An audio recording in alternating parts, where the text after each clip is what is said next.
మనం హ్యాపీగా ఉండాలి అంటే ఫస్ట్ మనం ఏం చేయాలి అంటే మనకి మనం ప్రయారిటీ ఇచ్చుకోవాలి. అలాగే మన వాల్యూ ఏంటి, మన వర్త్ ఏంటి మనం తెలుసుకోవాలి. సో అంటే ఇంకొకరికి సహాయం చెయ్యొద్దని చెప్పట్లేదండి ఇక్కడ. నేనేమంటున్నానంటే మనం హ్యాపీగా ఉంటేనే మనం ఇంకొకరికి కూడా హ్యాపీనెస్ ఇవ్వగలం. సో ఫస్ట్ మీరు ప్రశాంతంగా ఉండాలి అంటే మిమ్మల్ని మీరు ప్రయారిటైజ్ చేసుకోండి. మీ హెల్త్, మీ వర్క్, మీ ఫ్యామిలీ.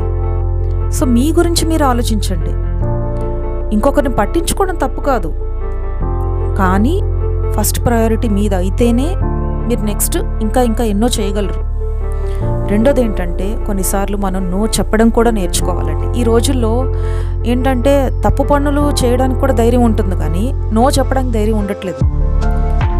సో నో చెప్పలేకపోతే ఏంటంటే అన్వాంటెడ్ ప్రాబ్లమ్స్ అండి. అన్వాంటెడ్ ప్రాబ్లమ్స్ని ఏరి కోరి కొని తెచ్చుకుంటాం లైఫ్లో.